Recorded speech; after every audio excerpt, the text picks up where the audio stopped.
अस्सलाम स्टूडेंट्स औज़ुबिल्लाहि बिस्मिल्लाहिर्रहमानिर्रहीम वबिशरही सदरी वयस्सिर ली अमरी वाहलुल उक़दतम मिन लिसानी यफ़क़हू क़ौली क़ुबिज़नील मा। अच्छा जी, कैफ 5 मैनेजमेंट अकाउंटिंग नई स्कीम के तहत जो है वो हम क्लास शुरू करने जा रहे हैं जी। मेरा नाम सऊद तारिक है। कैफ 5 मैनेजमेंट अकाउंटिंग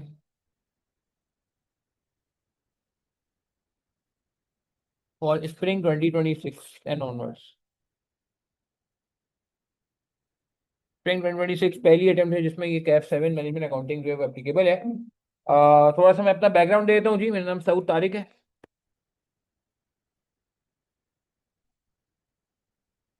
आ, बिल्कुल शुरू से स्टार्ट की जाए बात तो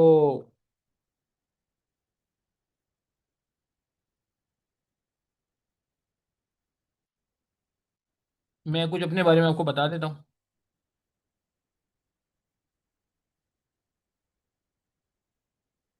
2006 में मैंने अपना ओ लेवल्स कंप्लीट किया।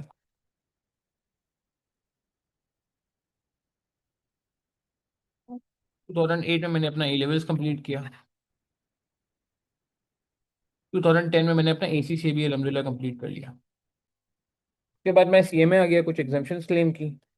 और 2011 में के पी एम जी में भी आर्टिकल्स के लिए एनरोल हो गया। अल्लाह का शुक्र है जी, आर्टिकलशिप के एंड में 2014 के एंड में मैंने जो है वो अलहमदिल्ला क्वालिफाई हो गया, ए सी ए हो गया।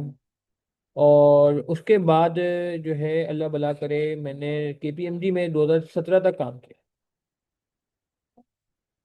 केपीएमजी से फिर मैंने जो है ना क्या कहते हैं खैराबाद कह दिया। ठीक है, उसके बाद मैंने 2018 में कुछ टाइम इंडस्ट्री काम किया। और 2018 में ही मैंने जो है वो अपनी एक फर्म स्टार्ट कर ली, ST&Co। और अल्लाह का शुक्र है आज 2025 आ गया है। और मैं अपनी फर्म ST&Co जो है वो रन कर रहा हूँ। इसमें accounting, tax, advisory, internal audit, इन सब चीज़ों पर हमारा ज़्यादा फोकस है।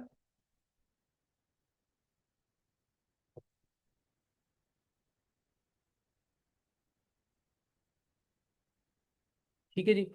अच्छा, ये तो कुछ मेरी एकेडमिक रिलेटेड प्रोफेशनल बात हो गई। अब मैं ज़रा कुछ टीचिंग रिलेटेड बात कर लेता हूँ। टीचिंग रिलेटेड कहानी कुछ इस तरह से है कि बचपन से पढ़ाने का शौक था जी।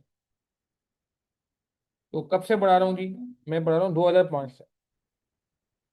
यानी कि जब मेरा ओ लेवल्स भी कंप्लीट नहीं हुआ था, तब से मैं पढ़ा रहा हूँ।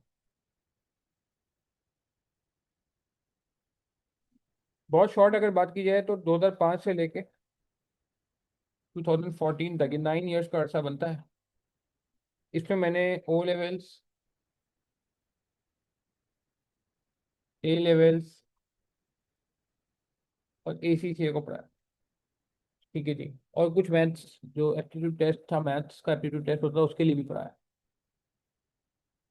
उसके बाद मैंने 2014 में was the turning point of my career when I actually started teaching this CA। मैंने 2014 में फिर CA फाइनल पढ़ाना शुरू किया। तो CA फाइनल का उस वक्त मुश्किल तरीन पेपर होता था। इत्तेफाक से नाम वही है जो आज आपके पेपर का नाम है, मैनेजमेंट अकाउंटिंग, मॉड्यूल एफ का मैनेजमेंट अकाउंट। तो ये उतना मैनेजमेंट अकाउंटिंग जैसा मुश्किल नहीं होगा ये। ठीक है, ये मेरा अंदाजा है। क्योंकि वो जो था वो मॉड्यूल एफ में होता था, आखिरी मॉड्यूल में होता था। और वो भी मुश्किल तरीन पेपर होता था, बहुत कम बच्चे पास होते थे। तो मैंने वहां से पढ़ाना शुरू। 2014 से लेके 2018 तक मैंने जो है ना क्या कहते हैं पेपर पढ़ाया, फिर ये पेपर खत्म हो गया था। अच्छा, 2015 में मैंने कैफ पढ़ाना शुरू कर दिया था। 2016 में मैंने जो है वो BFD का लिमिटेड एरिया पढ़ाना शुरू कर दिया था। अच्छा, उसके बाद अगर मजीद बात की जाए तो 2021 में मैंने MSA 2 पढ़ाना शुरू किया। 2021 में ही मैंने जो है वो, सॉरी, 2020 में मैंने MSA 2 पढ़ाना शुरू किया। 2021 में मैंने कैफ 6 MFA पढ़ाना शुरू किया। फिर उसके बाद मैंने 2021 में ही CFAP 3 SPM पढ़ाना शुरू किया। तो आज अगर मैं बात करूं माशाल्लाह 2025 में, तो मैं कैफ 5, जिसे आप नया वाला मैनेजमेंट अकाउंटिंग कहते हैं, कैफ 7 जिसे पहले MFA कहते थे और अब BIA कहते हैं, business insights and analysis, C-FAB 4 BFD। तो C-FAB 4 BFD अलहमदिल्ला हमारा बड़ा स्पेशल पेपर है। इसमें अभी मेरे जून 25 में एक स्टूडेंट का गोल्ड मेडल भी आया है, और उससे पहले भी कुछ स्टूडेंट्स के मेरिट आ चुके हैं मेरे पास। अच्छा, ये 3 पेपर में 100% पढ़ा, कोई शेयरिंग नहीं है, सारे काम मैं खुद करता हूँ। C-FAB 3 SPM और MSA 2, ये मैं 2 पेपर पढ़ाता हूँ 1 मंथ। मेरे साथ दूसरे टीचर होते हैं जो बाकी एरिया से साथ शेयर में मेजर एरिया शेयर। तो ये कुछ सीए का सफर है जी, अल्लाह का शुक्र है। सीए फाइनल से पढ़ाना शुरू किया था, और आज भी ज़्यादा फोकस सीए फाइनल होता है, मगर बहरहाल कैफ में भी एक इंटरेस्ट है, तो इस वजह से जो है वो पढ़ा लेते हैं। बाकी अल्टीमेटली देखें, मैं यहाँ पे ये कहूँगा कि मेरा मकसद सिर्फ कैफ लेवल पे स्टूडेंट्स को गाइड करना नहीं होता, उनको ऐसा गाइड करना होता है कि आगे C-FAB लेवल पे या MSA लेवल पे जो अल्टीमेट लेवल है वहाँ पे आपको परेशानी ना हो जाए। ठीक है जी। अच्छा, अब ज़रा कुछ बात कर लेते हैं कैफ 5 मैनेजमेंट अकाउंटिंग पे। अच्छा, पहले तो हम ये बात कर लेते हैं कि क्या ये पेपर पिछले पेपर से चेंज है या सेम है। आप लोगों को क्या लगता है, आप लोगों ने क्या सुना है? पहले ये कैफ 3 होता था, पिछली स्कीम। अच्छा, पहले ये कैफ 8 होता था, और पहले अगर मैं चले आऊँ ना उससे पुरानी स्कीम, कैफ 8 होता था और काफ़ी हैवी होता था। मैं नीचे दिखा भी दूंगा आपको, मैंने एक हैंड आउट रेडी किया आपके लिए। मगर अब ये हो गया, कैफ 3 भी नहीं रहा, अब ये कैफ 5 हो गया, ग्रुप बी में आ गया। पहले ये ग्रुप ए में था। तो यस, अच्छा पहले मैं जरा बात करता हूँ सिलेबस वाइज, फिर हम बात करेंगे क्या वाकई ये डिफिकल्ट हो सकता है नहीं हो सकता। तो पहले जरा हम बात कर लेते हैं कि सिलेबस में क्या चेंज है। तो आपके सामने मैंने ये सिलेबस रख दिया है कैफ 5 का। मजे की बात ये, यही एग्जैक्ट सिलेबस कैफ 3 का भी था। ठीक है ना, यही एग्जैक्ट सिलेबस कैफ 3 का भी था भाई। यही सेम ग्रेड, यही सेम मार्क्स। टीचिंग आर्ट्स तो हम पहले भी नहीं देखते थे, अभी भी नहीं देखेंगे। यही सारी बात है, यही सारी बात है। बस एक फर्क क्या है, अभी आपको दिखाता हूँ। टेक्नोलॉजी का वर्ड ऐड कर दिया। क्या किया जी, टेक्नोलॉजी का वर्ड ऐड कर दिया, टेक्नोलॉजी। अच्छा, मजे की बात ये, किताब के अंदर मैं दिखाऊंगा, किताब के अंदर इतना टेक्नोलॉजी टेक्नोलॉजी नहीं है जितना यहाँ है। तो उन्होंने टेक्नोलॉजी का वर्ड ऐड कर दिया, बाकी तकरीबन सेम है, ये सारी ग्रिड सेम, ये अंदर का डिटेल भी सेम। तो क्या हुआ मुझे बताएं? नाम चेंज हुआ, नाम चेंज हुआ है, मगर अंदर से कंटेंट बिल्कुल सारा हुई है। ये आप पुराने सिलेबस से कंपेयर कर लीजिएगा, मैं कंपेयर कर चुका हूँ, बिल्कुल सेम आ रहा है जी, बिल्कुल सेम आ रहा है। ठीक है जी। तो कहने का मतलब है कि ये सिलेबस तो इसका सेम ही है, Kaif 5 same syllabus, Kaif 3 same. ठीक है, नाम चेंज करने में माहिर है माशाल्लाह हम लोग, तो हमने नाम चेंज कर दिया इसको। अच्छा, अब सवाल, बुक में कोई चेंज है? फिर मैं बताता हूँ कि ये डिफिकल्ट होगा नहीं होगा, को भी चेक चेक कर लेते हैं। बुक से रिलेटेड मैंने कुछ शेयर किया है आप लोगों से। बुक में एक मिनट दिखाता हूँ आपको।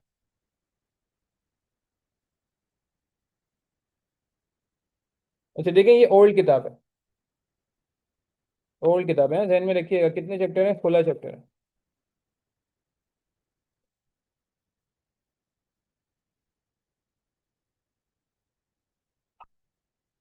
देख रहे हैं, 16 चैप्टर है।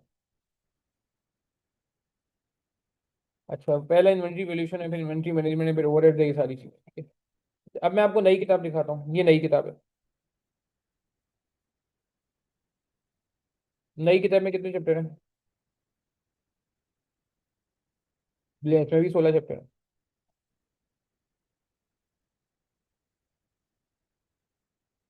तो मगर ये ज्यादा मोटी किताब है। ये क्यों मोटी किताब है, इस पर भी मैं बात करूँ।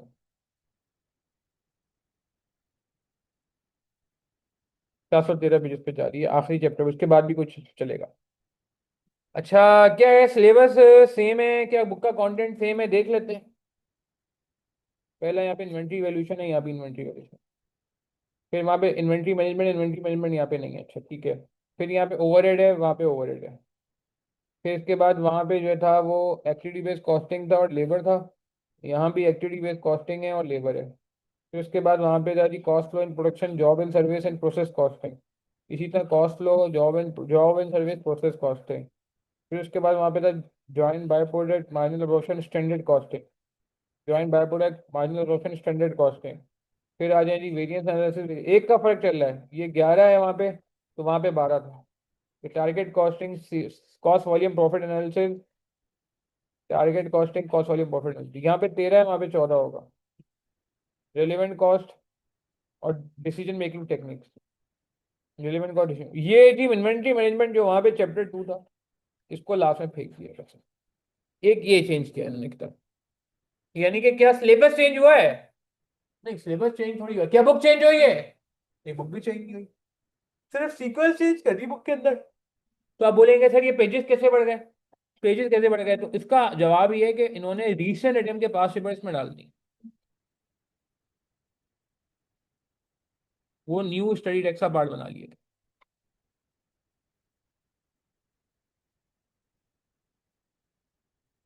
आप मेरी बात समझ रहे हैं मैं क्या कह रहा हूं? तो अब इन सारी बातों को देखते हुए क्या लगता है आपको, क्या कोई बहुत ड्रामेटिक चेंज आप एक्सपेक्ट कर रहे हैं कैप 3 से? उसूली तौर पे, उसूली तौर पे तो दिखने से लग रहा है कि नहीं यार, ये कैप 3 जैसा ही होगा, बस ठीक है स्कीम वो ग्रुप चेंज कर दिया। कैप 5 कैप 3 जैसा ही होगा। हाँ, ये जरूर हो सकता है कि डिफिकल्टी लेवल बढ़ा रहे, जैसे अभी पिछले अटेम्प्ट में किया। पिछले अटेम्प्ट का जो पेपर आया था कॉस्टिंग का, वो अबव एवरेज आया था, कॉस्ट मैनेजमेंट अकाउंटिंग। ठीक है, जिन्होंने पेपर दिया उनसे पूछिएगा, अबव एवरेज आया।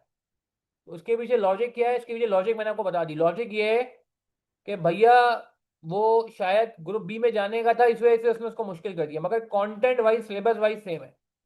जब एक सवाल आता है, को बच्चा कहता है सर मैंने पिछली अटेम्प्ट में कैफ 3 पढ़ा था, क्या मुझे कैफ 5 वापस पढ़ने की जरूरत है? तो इसका क्या जवाब है? बिल्कुल भी जरूरत नहीं है। अगर आपने प्रॉपर क्लासेस ली हुई है, लेक्चर्स लिए हुए हैं, रजिस्टर प्रॉपर मेंटेन हुआ हुआ है, तो कोई आपको एक्स्ट्रा पैसे जाया करने की जरूरत नहीं है।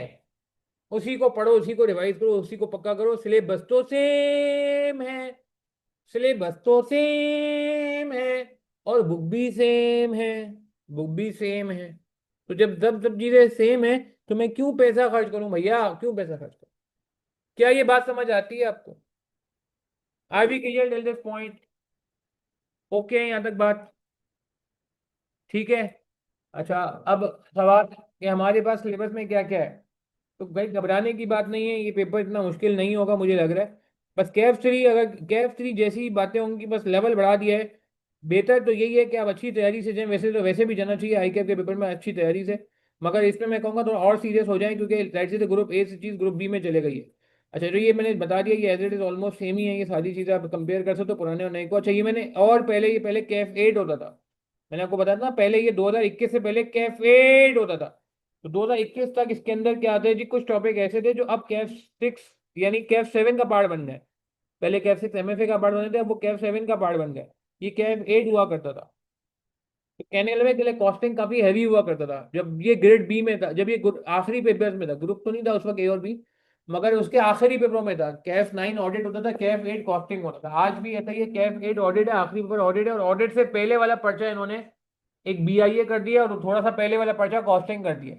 तो समझो इस पेपर का कुछ हिस्सा कॉस्टिंग में चला गया है, मगर बहरहाल बहरहाल ये पेपर है तो वो सही, मुनासिब तो हो गया, पासिंग परसेंटेज भी इंप्रूव हुआ है, मगर कुछ कह नहीं सकते। बेहतर तो यही है कि आप अच्छी तैयारी से जाएं। बस ये कंफर्ट देना जरूरी था कि वापस से क्लासेस सिर्फ इस मत पे ले लो कि मैंने कैफ 3 अच्छे से पढ़ा था, क्या मुझे कैफ 5 के लिए वापस क्लासेस लेंगी? तो उसका मैंने जवाब बता दिया, इसकी कोई जरूरत नहीं है आपको, नहीं है आप। अच्छा, ये कुछ पुराना सिलेबस एनालिसिस है, इसमें टॉपिक कटे हैं, मैंने आपको बता दिया, कोर्स का पार्ट नहीं है। देखिए, मेन टॉपिक इसमें डिसीजन मेकिंग होता है, ठीक है ना, मेन टॉपिक इसमें डिसीजन मेकिंग होता है। फिर स्टैंडर्ड कॉस्टिंग भी मेन टॉपिक्स में आता है, सीपी एनालिसिस में भी आता है। ठीक है, बाकी कुछ टॉपिक ऐसे हैं जो कंफर्म आते हैं पेपर में, कंफर्म आते हैं। आपको मैं अभी ट्रेंड एनालिसिस दिखाता हूँ, ये देखेंगे ट्रेंड एनालिसिस 2024 तक का है, इसमें 25 के पेपर नहीं अपडेट हुए हुए, सॉरी। अभी 24 तक का जो है स्क्रीन पे आ रहा है, तो इसी को देख लेते हैं। आप देखें, कुछ टॉपिक ऐसे जो हर बार आ रहे हैं, जो बार बार आ रहे हैं, जो छुट्टी नहीं कर रहे, जो आने ही आने हैं। आज पहले दिन मैं आपको बता रहा हूँ कि इन टॉपिक को अच्छे से करके चले जाओ, ताकि आपको आगे जाके प्रॉब्लम ना हो। यानी कि देखो, पेपर तो 100% कवर करके जाना चाहिए, सब कुछ पढ़ के जाना चाहिए, मगर कुछ टॉपिक ऐसे होते हैं जो आपको पता होता है आएंगे ही आएंगे, तो आप उन पे खास फोकस करते हैं, खास तवज्जो देते हैं कि यार ये तो मुझे पता है कि अगर पेपर में जो है ना मुझसे छूट गया तो मुझे अफसोस होगा, क्योंकि मुझे पता था ये तो आएगा आएगा। तो आप देखिए कौन सा टॉपिक ऐसा है जो आएगा ही आएगा, आएगा ही आएगा। सीपी नल ने बीच में छुट्टियां कर ली हैं, कुछ छुट्टियां की, ज्यादा नहीं की, कुछ नहीं। मगर डिसीजन मेकिंग देखें, 18 mark, 35 mark, 15 mark, 17 mark, 14 mark, 20 mark, 19 mark, 15 mark, 17, 20, और अभी 35 मैंने आपको दिखाया था, ठीक है। 32 मार्क का भी आया हुआ है, बीच में 27 मार्क का भी आया हुआ है। 23 मार्क का भी आया हुआ है, तो one of the biggest topic. और देखिए कोई एक छुट्टी नहीं की, कोई एक अटेम्प्ट ऐसी नहीं है जिसमें ये टॉपिक नहीं आया। यानी कि इसके एक सवाल तो लाजमी आएगा, और एक से ज्यादा सवाल भी आ सकते हैं, क्योंकि कोई 27 मार्क का एक सिंगल सवाल या 32 मार्क का सिंगल सवाल तो नहीं होगा ना। तो दो क्या तीन सवाल भी आ सकते हैं। पास में ऐसा हुआ है, जो 35 मार्क का रेलिवेंट कॉस्टिंग आया था स्प्रिंग 24 में, इसमें 3 सवाल रेलिवेंट कॉस्टिंग के आ गए। अच्छा, ये टॉपिक क्या हम शुरू में पढ़ेंगे? नहीं, ये टॉपिक हम दरमियान में पढ़ेंगे, शुरू में बेस बनाएंगे कॉस्टिंग की। तो और कोई टॉपिक है, सीबी एनालिसिस भी कह सकते हैं, one of the important topic है, क्योंकि ज्यादा दफा आ रहा है, कम छुट्टियां कर रहा है। इन्वेंट्री इतना बड़ा टॉपिक नहीं है, जॉब ऑर्डर कॉस्टिंग भी ज्यादा बड़ा टॉपिक नहीं है। ज्वाइंट बाय प्रोडक्ट का सीन ये कि जिस एयर में प्रोसेस कॉस्टिंग नहीं आता, उसमें ज्वाइंट बाय प्रोडक्ट आ जाता है। जिस कुछ एयर में प्रोसेस कॉस्टिंग नहीं आता, उसमें ज्वाइंट बाय प्रोडक्ट आ जाता है। जिसमें प्रोसेस कॉस्टिंग नहीं आता, उसमें ज्वाइंट बाय प्रोडक्ट आ जाता है। आप देख रहे हैं, तो ये एक ट्रेंड है जो आपको रीसेंट अटेम्प्ट में नजर आ रहा है। खैर, प्रोसेस से इसका बहुत ताल्लुक है, यानी कि प्रोसेस आएगा या ज्वाइंट बाय आएगा, कोई दो में से एक आने का ही आने का है। अच्छा, उसके बाद और कौन सा इंपॉर्टेंट टॉपिक है? मटेरियल्स तकरीबन हर दफा आया हुआ है, छुट्टी नहीं कर रहा। ठीक है, ओवरहेड भी तकरीबन सब जगह आया हुआ है, ओवरहेड्स कि प्रोसेस कॉस्टिंग भी मैंने आपको बता दिया। वैसे तो सब जगह आया हुआ है, जहाँ नहीं आया हुआ वहाँ ज्वाइंट बाय प्रोडक्ट आया है, जो कि प्रोसेस का ही एडवांस वर्जन है। स्टैंडर्ड कॉस्टिंग भी ऑलमोस्ट हर जगह आया हुआ है। ठीक है, कम छुट्टियां करता है ये, कम छुट्टियां करता है। तो कुछ टॉपिक ऐसे हैं जो आप देखें लाजमी आ रहे हैं, रेलिवेंट कॉस्टिंग लाजमी आ रहा है, सीपी एनालिसिस के ज्यादा चांसेस हैं। ठीक है ना, मटेरियल के ज्यादा चांसेस हैं, स्टैंडर्ड कॉस्टिंग के ज्यादा चांसेस हैं। ठीक है, जॉइंट बाय प्रोडक्ट को तो मैंने बता दिया, उससे लिंक है। तो ये बात पहले दिन। अच्छा, अब आप बोलोगे सर ये टॉपिक समझ ही नहीं आ रहे, तो मैंने पढ़ाई कहाँ है जो समझ आएंगे? मैं तो पढ़ाई नहीं जो समझ आएंगे। तो अभी आज का जो एजेंडा था वो ये था कि यार हम एक सीक्वेंस में काम करेंगे, एक सीक्वेंस फॉलो करेंगे। आपने भी वो सीक्वेंस को लेके चलना है। कॉस्टिंग में एक बहुत अच्छी बात है, जो बुरी बात भी बन जाती है लोगों के लिए। अच्छी बात क्या है कि इसमें कोई फॉर्मेट नहीं है, हर बंदा अपने हिसाब से काम कर सकता है। आईएफआरएस नहीं है कि यही फॉर्मेट कैश फ्लो का होगा तो मार्क्स मिलेंगे वरना कट जाएंगे, ऐसा कुछ नहीं है। सही है। मगर ये बुराई भी हो जाती है कि लोग कहते हैं कि जब फॉर्मेट नहीं है तो अब हम कैसे सॉल्व करें, जजमेंट यूज करनी पड़ जाती है और लोगों से अप्लाई नहीं होती। तो उसके लिए तरीका है प्रैक्टिस। देखिए, ये पेपर प्रैक्टिस वाला पेपर है। आप समझते हैं शॉर्टकट लगा लेंगे बस क्लासेस लेके पास हो जाएंगे, तो ऐसा नहीं है। चाहे हमसे क्लासेस लें, किसी से भी क्लासेस लें, आपको अपनी प्रैक्टिस भी करनी होगी। क्या ये बात समझ आ रही है? तो आज का बेसिक बस हेलो हाय करने का एजेंडा था आपसे। एक ग्रेड दिखा दीजिए, ग्रेड ऑलमोस्ट सेम है लास्ट टाइम से।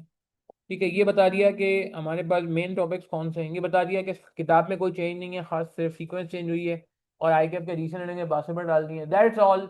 आई don't think there is any big change. Yes, but on the other hand it's better, it's safe to increase your preparation, so that if due to any reason paper will be difficult for you, no, it will not, it will be easy for you। अगर paper और दूसरे लोगों के लिए difficult हो भी गया तो आपके लिए आसान आएगा, अगर आसान हो जाएगा अगर आप अच्छे से तैयारी करके जा रहे हो, जो कि आपको करके जानी चाहिए, क्योंकि इसका ग्रेड चेंज हो गया है। ये ग्रुप ए से ग्रुप चेंज हो गया, ग्रुप ए से ही चला गया ग्रुप बी में। ठीक है जी, चलेंगे, इंट्रो था। बाकी इंशाल्लाह लेक्चर्स वगैरह जो है पोर्टल पे अवेलेबल हो जाएंगे। मेरा नंबर नोट कर लें, किसी को कोई क्वेरी है, कंफ्यूजन है, ठीक है, कोई गाइडेंस चाहिए, तो आप मुझे बिला झिझक मेरे नंबर पे कांटेक्ट कर सकते हैं। अपना ख्याल रखिएगा, तो हमें याद रखिएगा। इंशाल्लाह आपसे राब्ते में रहेंगे। अस्सलाम वालेकुम रहमतुल्लाहि व बरकातहू।